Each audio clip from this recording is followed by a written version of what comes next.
Bismillahirrahmanirrahim. Assalamualaikum warahmatullahi wabarakatuh. Sebelum dimulai, mari kita berdoa bersama-sama. Semoga kita diberikan kepahaman, diberikan ilmu yang manfaat dan barokah. Al-Fatihah.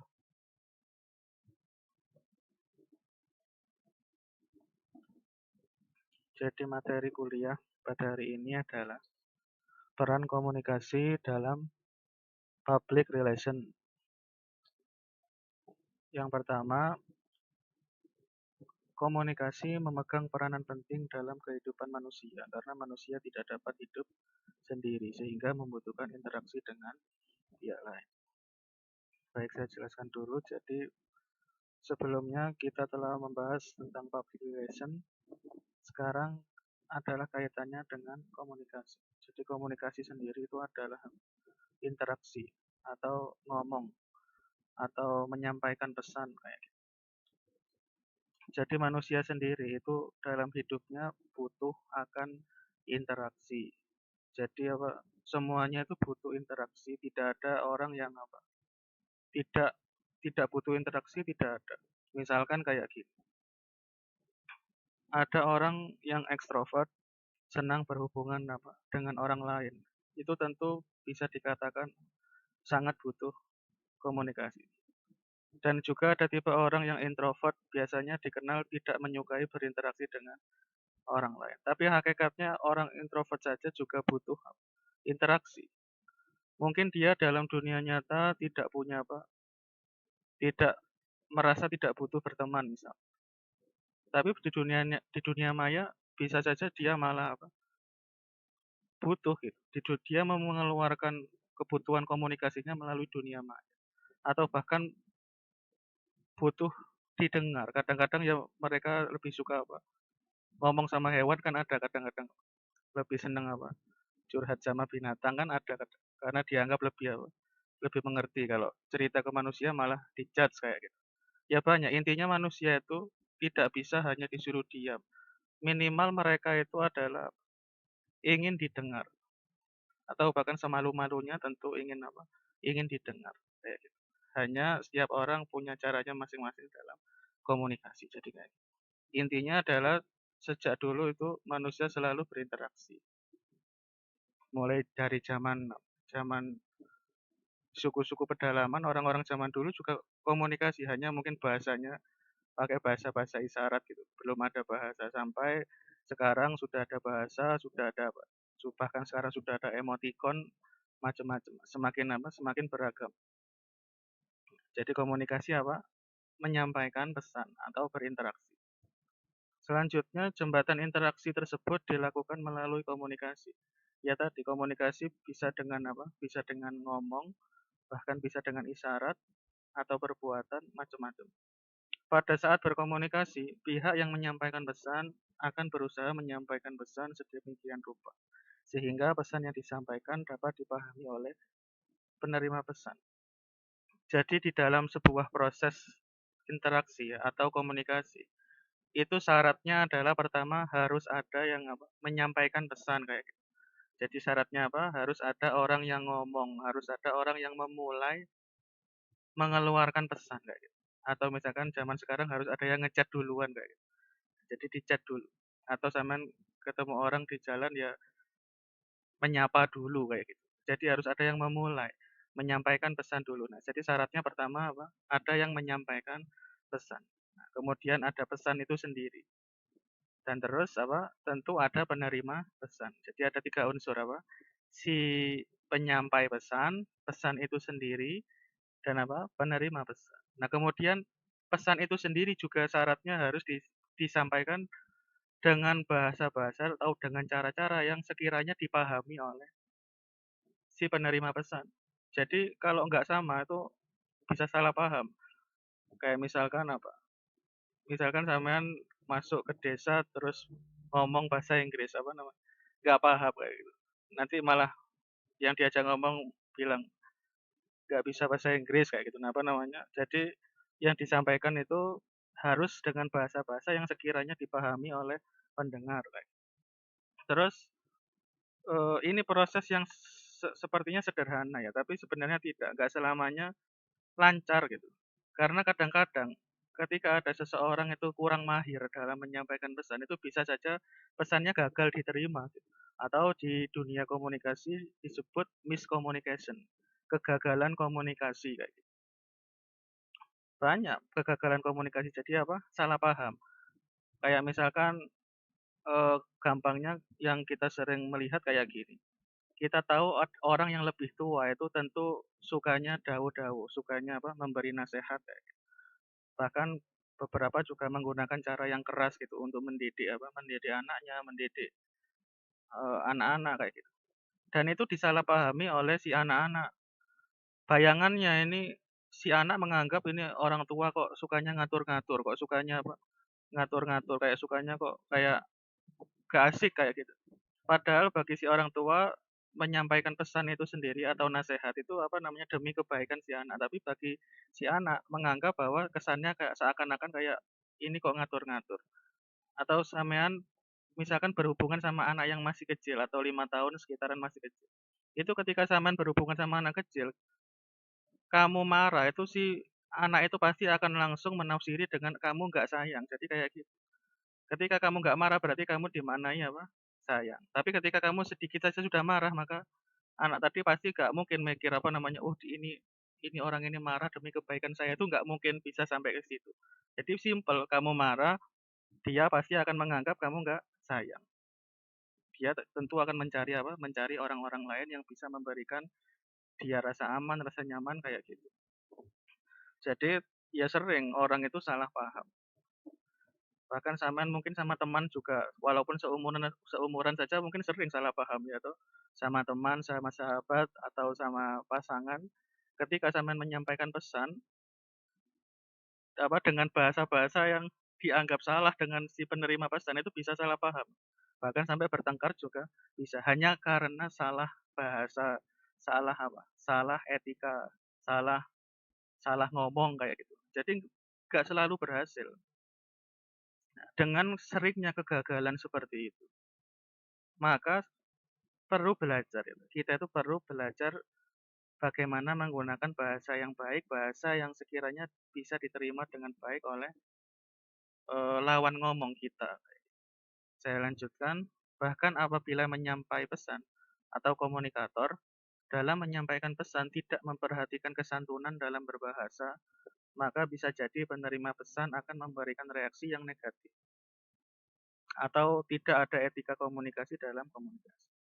Jadi maksudnya ketika sampean ngomong itu perlu kesantunan dalam berbahasa. Ketika kita berbicara dengan orang yang lebih tua, ya tentu ada bahasa-bahasa yang beda gitu. Tidak bisa kita samaratakan. Kayak apa? Kalau orang yang dewasa tentu misalnya di bahasa Indonesia kita menyebut dengan Anda seperti itu. Nah, jika dengan teman mungkin kita menyebut kamu kayak gitu.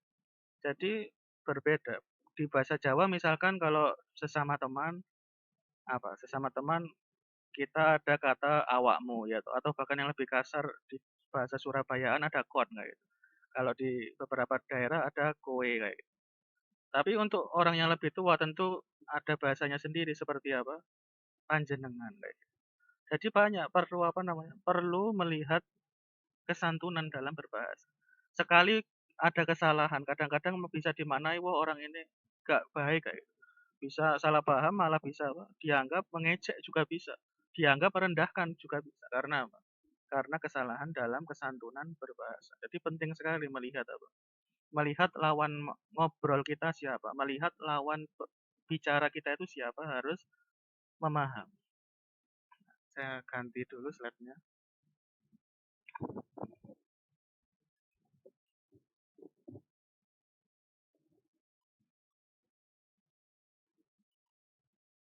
Selanjutnya, komunikasi tidak bisa dilepaskan dari kegiatan public relation. Jadi kita kemarin sudah membahas public relation itu apa?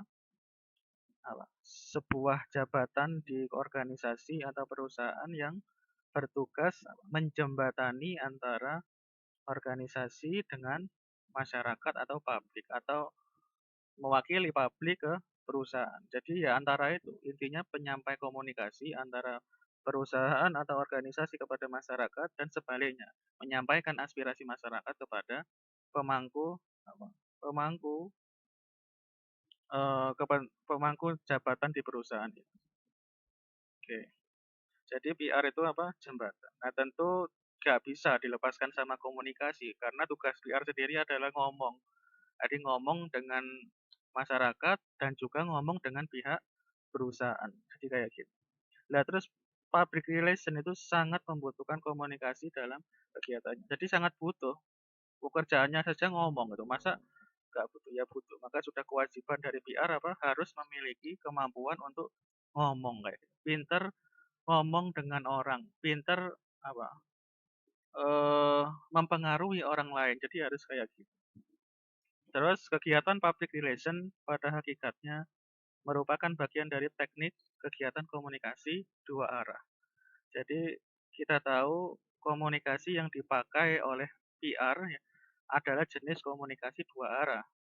Komunikasi dua arah itu adalah ketika si komunikator ya atau penyampai pesan itu menyampaikan pesannya, maka pesan itu secara langsung dibalas oleh si penerima pesan. Jadi ibarat chatting itu setelah di-chat langsung dibalas. Jadi apa? Langsung dibalas. Kalau komunikasi satu arah itu adalah komunikasi yang disampaikan tapi nggak dibalas.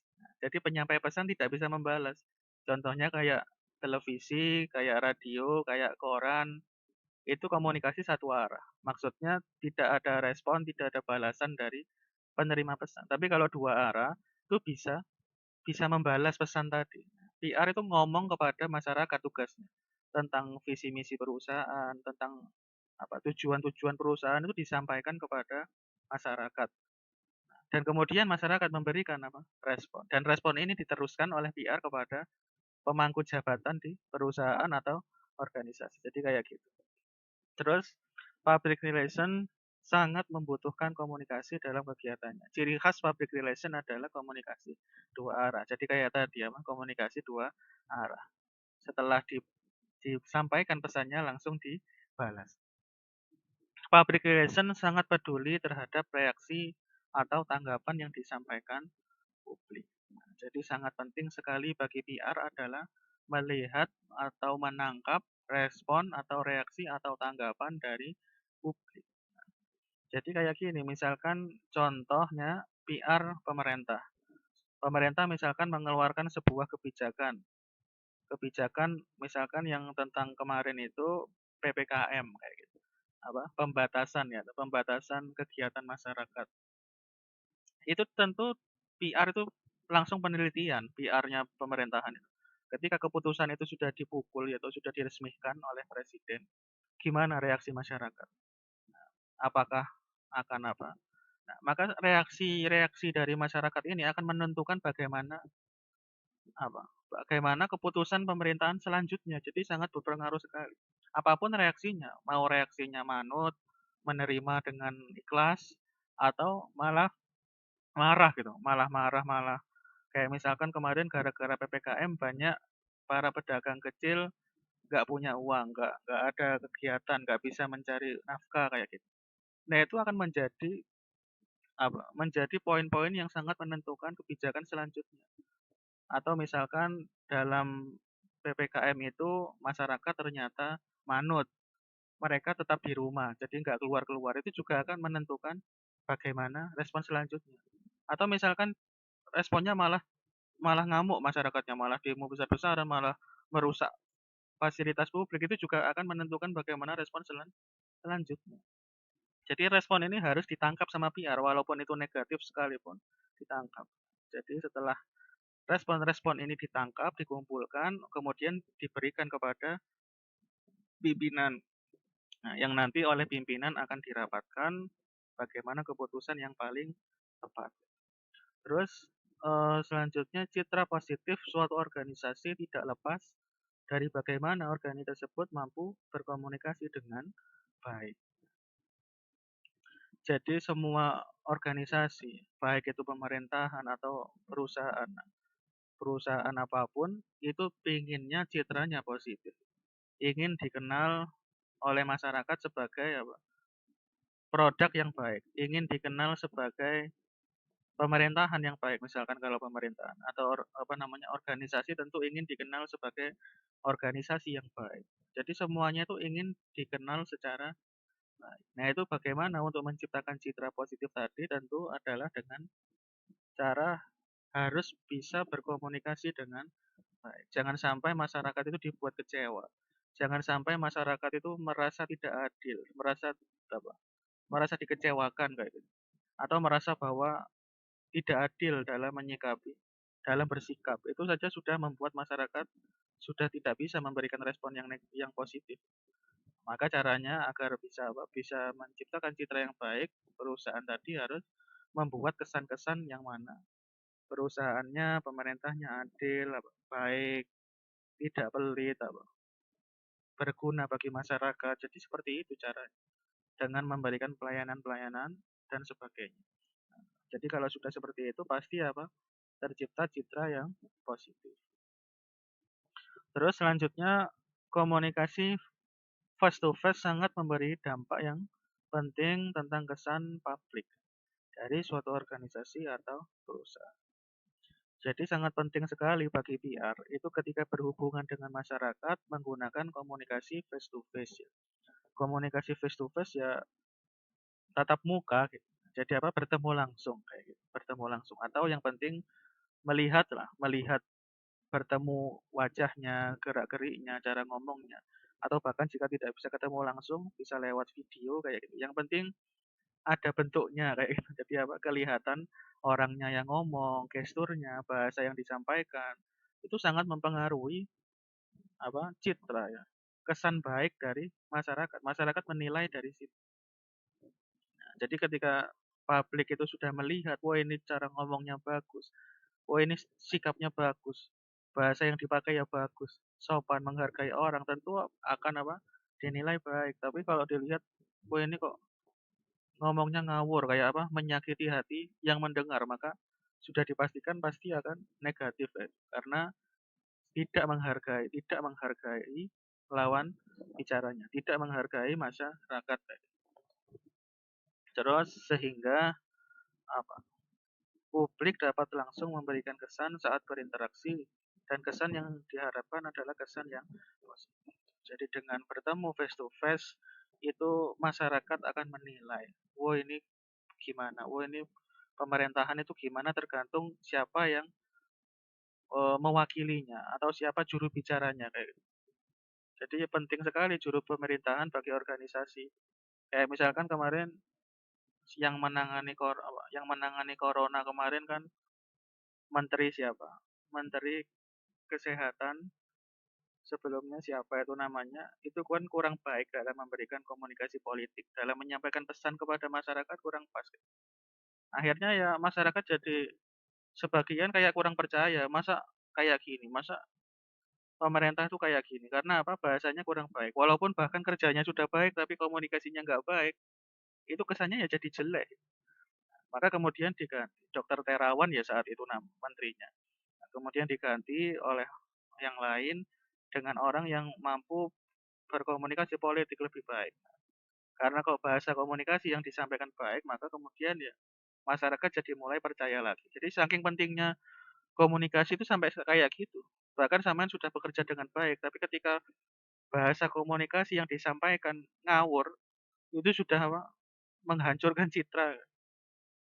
Seperti Pak Jokowi misalkan kerjanya sudah baik dan apa beliau itu sangat menjaga apa, kemampuan dalam bahasanya. Makanya kebanyakan Pak Jokowi jika kita analisis itu selalu menggunakan bahasa-bahasa yang aman.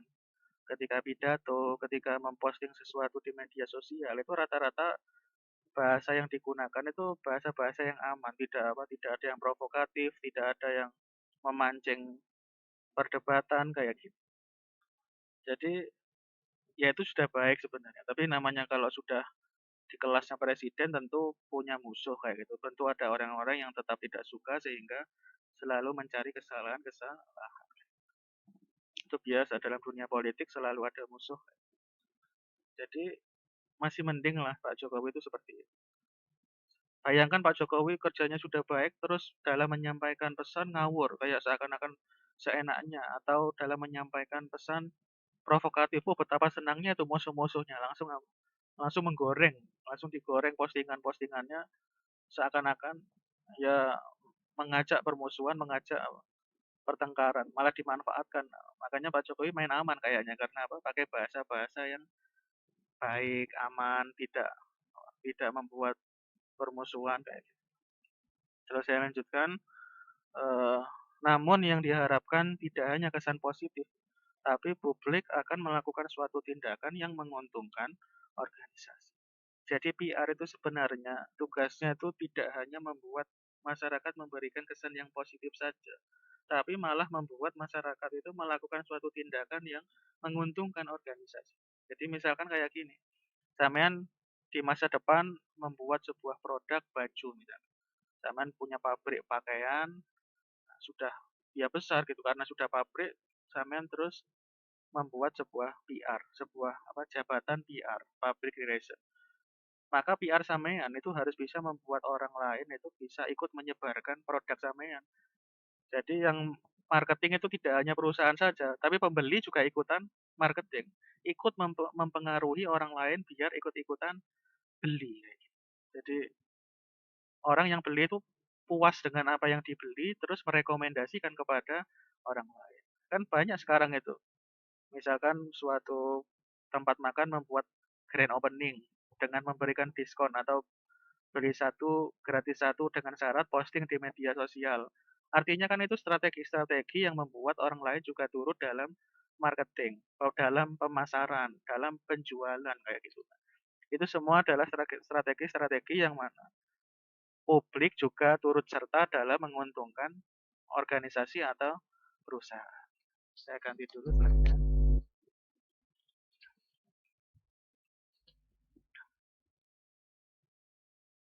Terus publik itu tidak sebatas melakukan sesuatu yang sesuai dengan ekspektasi organisasi, tetapi organisasi harus memberikan publik kepuasan atas organisasi tersebut.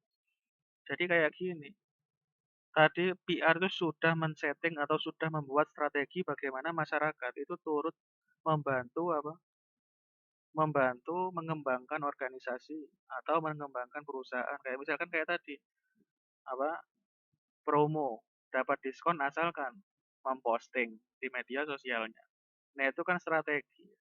Tapi tidak selamanya kayak gitu bisa berhasil. Maka juga sebaliknya, ketika organisasi atau perusahaan sudah dibantu dengan publik, maka organisasi juga harus apa? Memberikan kepuasan kepada publik. Jadi harus kayak gitu. Publik itu harus puas. Jangan jangan sampai kita itu ingin masyarakat itu mendukung organisasi kita, mendukung produk kita, tapi mereka tidak diberikan kepuasan. Jadi syaratnya yaitu tadi, produk kita atau organisasi kita itu harus memuaskan masyarakat. Kalau masyarakat sudah puas, nanti pasti akan ikut apa? Ikut menyebarkan dengan sendirinya tanpa disuruh kayak gitu. Kayak misalkan kita makan di sebuah tempat makan bakso, enak rasanya. Tentu kita akan merekomendasikan kepada keluarga, kepada teman ya. Di sana loh ada bakso yang enak, recommended. Nah, kayak gitu. Jadi ketika masyarakat, ketika konsumen itu sudah dipuaskan dengan kita, maka mereka akan dengan sendirinya apa, membantu dalam mensukseskan kita. Jadi kayak gitu, tanpa disuruh. Jadi caranya ya kayak tadi, harus dipuaskan dulu. Sebaliknya kalau masyarakatnya sendiri nggak puas, misalkan ya tadi makan bakso gitu, tapi ternyata baksonya apa kayak anyep kayak gitu rasanya atau rasanya tidak sedap, tentu kan nggak puas, pembeli itu nggak puas, akhirnya tidak akan merekomendasikan kepada orang lain, bahkan mencegah orang lain untuk makan di situ karena tidak puas. Tapi kalau puas, pasti dia sedikit-sedikit pasti akan merekomendasikan pada orang lain. Terus apabila ekspektasi publik dapat terpenuhi, maka publik akan meneruskan sinyal positif kepada pihak lain. Ya kayak tadi, misalkan ada orang beli produk Anda, ada orang makan di restoran Anda.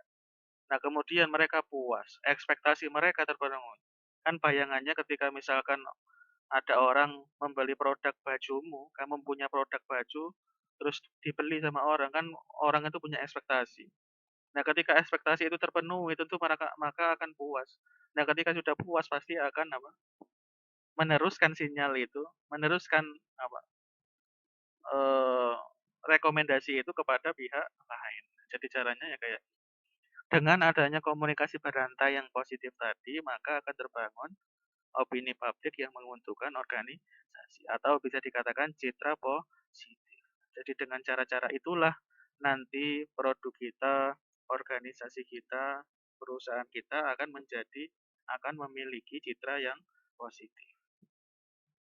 Terus dalam melakukan interaksi dengan publik, PR organisasi harus memperhatikan identitas publik yang saat ini semakin cerdas dan kritis, sehingga organisasi tidak boleh menyampaikan informasi yang membuat publik ragu. Jadi zaman sekarang itu orang itu sudah pinter-pinter, tidak bisa apa namanya, tidak bisa sembarangan. Maka seorang PR itu harus teliti dalam memperhatikan identitas publik, jangan sembarangan, jangan melihat orang itu dari luarnya saja, tapi perlu apa? Melihat ini bagaimana, karakternya gimana. Dia ini bisa saja orang yang cerdas, orang yang kritis, maka harus hati-hati, tidak boleh dilihat dari luarnya. Kayak misalkan Anda melihat seseorang pakai kaos, terus pakai sandal jepit, terus Anda kira gara-gara dia pakai kaos oblong, gara-gara pakai apa, sandal jepit, Anda kira dia orang miskin. Karena nggak mesti. Bisa saja dia itu pengusaha sukses, sudah bosan dengan kehidupan glamor, akhirnya ingin kehidupan yang simpel-simpel. Bisa saja. Kayak saya pernah baca koran di Jawa Pos, ada waktu itu di Surabaya ada pameran mobil mewah kayak Lamborghini, kayak Ferrari. Itu beberapa pembelinya itu masuk cuma pakai sandal jepit kaosan. Tapi masuk-masuk dibeli mobilnya. Lamborghini seharga berapa itu? 6 miliar. Jadi apa nggak bisa diremehkan, penampilan itu tidak bisa diremehkan. Tentu caranya untuk mengenali identitas adalah dengan melihat gaya bicaranya. Kira-kira gaya bicaranya gimana? Nah, itu harus caranya lewat situ, tidak bisa hanya lewat penampilan saja. Ya mungkin bisa lewat penampilan, tapi tidak selamanya penampilan itu menggambarkan diri aslinya. Jadi kayak gitu, nggak mesti. Maka harus cerdas, maka harus bisa memperhatikan identitas lawan main bicaranya. Terus oleh karena itu public relation harus memiliki kemampuan komunikasi yang baik sehingga mampu meyakinkan publik bahkan menjadi media organisasi dalam mencapai tujuan organisasi. Maksudnya seorang PR harus bisa membaca lawan bicaranya. Kira-kira ketika bertemu dengan si A dia harus memakai gaya komunikasi seperti apa. Jika dia bertemu dengan B dia harus gaya komunikasinya seperti apa. Jadi harus ada porsinya masing-masing, tidak bisa disamaratakan, nggak bisa. Harus apa? Ada kelompok-kelompoknya, masing-masing mempunyai gaya masing-masing. Terus ketika seorang PR sudah bisa seperti itu, tahu kapan harus berbicara sopan, tahu kapan harus berbicara apa, gaul, friendly, bahasa-bahasa yang santai. Ketika dia bisa membedakan itu, maka dia akan bisa meyakinkan publik. Ketika publik sudah teryakinkan, maka publik akan menjadi bagian dari organisasi itu sendiri, akan ikut membantu menyebarkan tujuan-tujuan organisasi itu, akan turut serta membantu tujuan-tujuan perusahaan. Jadi itu materi tentang peran komunikasi dalam public relation. Kurang lebihnya mohon maaf. Assalamualaikum warahmatullahi wabarakatuh.